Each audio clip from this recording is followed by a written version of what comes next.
Bonjour, bienvenue dans ma chaîne. Aujourd'hui, nous allons parler de la grossesse ectopique. La grossesse ectopique ou grossesse extra-utérine se définit comme la nidation et le développement de l'œuf en dehors de la cavité utérine. La migration de l'œuf à travers la trompe s'effectue en 80 heures, durée au bout de laquelle l'œuf fécondé fait issue dans la cavité utérine au stade 16 blastomère. Au 6e jour après la fécondation, le trophoblaste commence à s'implanter, quel que soit le lieu où il se trouve. Tout retard dans le transport de l'œuf fécondé va entraîner une nidation de celui-ci en dehors de la cavité utérine.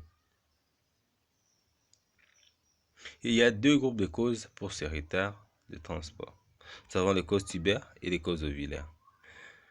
Parmi les causes tubaires, nous avons les infections tubaires, les malformations tubaires, l'endométriose tubaire, les tumeurs intra- et extra-tubaires, les adhérences tubaires externes ou internes, la présence d'un corps étranger dans la trompe, un caillot de sang ou une mucosité, des spasmes tubaires d'origine psychosomatique, comme crainte de grossesse, en cas de rapport illégitime ou hormonal, les relâchements tubaires d'origine hormonale, comme par exemple l'utilisation des progestatifs ou le port d'un dispositif intra-utérin, surtout à progestérone.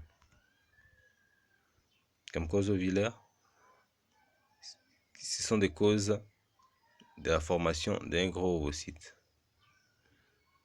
Et nous avons les anomalies chromosomiques et morphologiques, la captation contralatérale de l'ovocyte. Ici, l'ovocyte devient gros à cause de la migration péritonéale prolongée.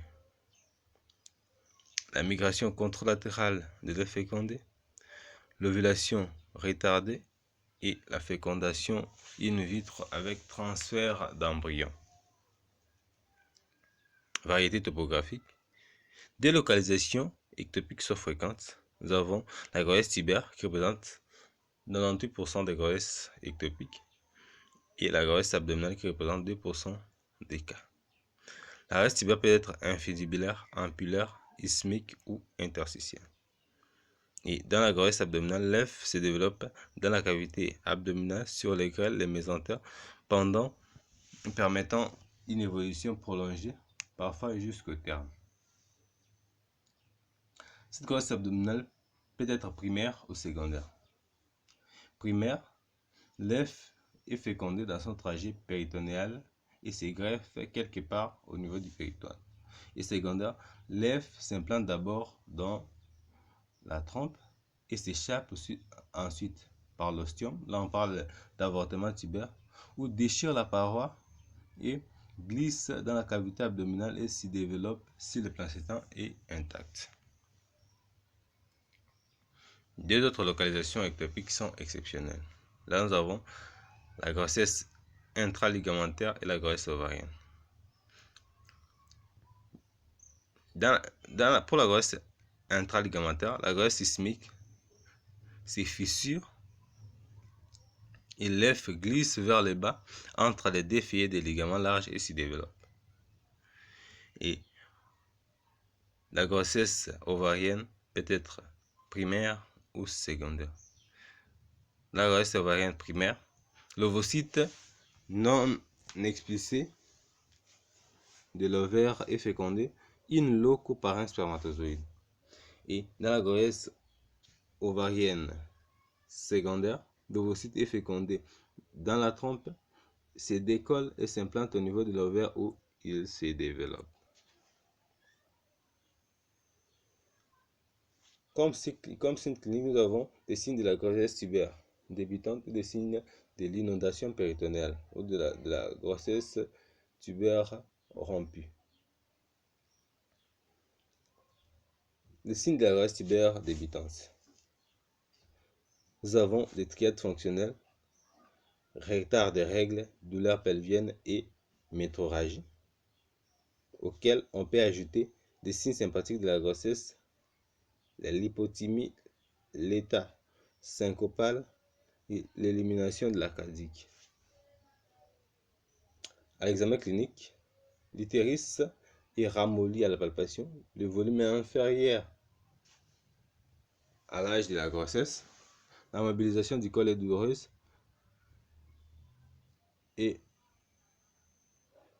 au toucher vaginal, on peut palper une masse molle et douloureuse latéro-utérine. L'examen complémentaire, nous avons le dosage de l'hémoglobine qui va révéler une anémie légère, le test de la grossesse ou le dosage de bêta-HCG qui est positif si l'œuf est encore vivant ou négatif si l'œuf est décollé et mort. L'échographie montre l'absence de sac gestationnel dans l'utérus, mais la présence d'un sac ovulaire embryonné extra-utérin ou d'une masse annexielle échogène. La cystoscopie permet de mettre en évidence une nidation ectopique. C'est l'examen de choix pour diagnostiquer cette pathologie. Le diagnostic différentiel dans ce stade, nous avons la menace de fausse couche ou menace d'accouchement prématuré. Ici, c'est l'échographie qui tranche. Les kystes ovariens et grossesse, l'échographie également va trancher, va montrer la différence. La salpingite, là, la biologie inflammatoire et l'échographie vont trancher. Et l'ovulation douloureuse, la cystoscopie va mettre en évidence la plaie ovulatoire.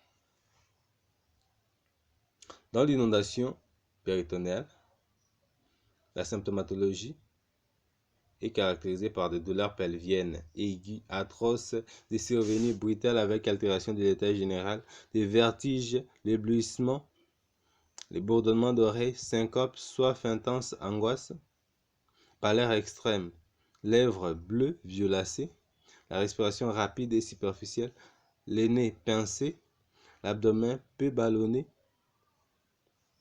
avec matité au niveau du flanc, sensible, la tension artérielle est effondrée, les pouls effilants. Au toucher vaginal, on réveille une vive douleur au niveau du Douglas, c'est les cris des Douglas. L'examen complémentaire, comme la ponction de Douglas, permet de ramener des sangs noirâtres incoagulables. La cystoscopie est contre-indiquée parce que dans ce cas, la cystoscopie ne visualise qu'il y ait du sang.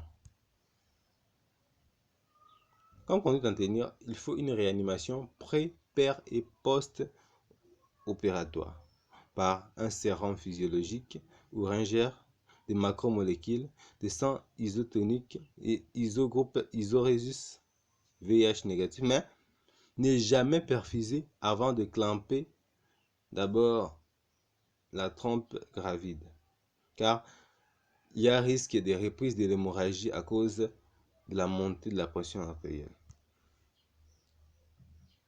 Comme traitement chirurgical, nous avons la salpingectomie totale. Mais il y a aussi des chirurgies conservatrices comme la micro-césarienne, l'avortement tubo-abdominal par expression tubaire. Nous avons la résection partielle de la trompe avec anastomose terminale. Et comme traitement médical, nous avons le méthotrexate. La chute des taux d'ACG confirme la guérison de grossesse extra-utérine si on utilise le traitement médical. Merci d'avoir suivi ces vidéos. On se retrouve aux prochaines vidéos. N'oubliez pas de vous abonner à la chaîne si vous ne l'avez pas encore fait. On se retrouve dans de prochaines vidéos, dans de prochaines pathologies.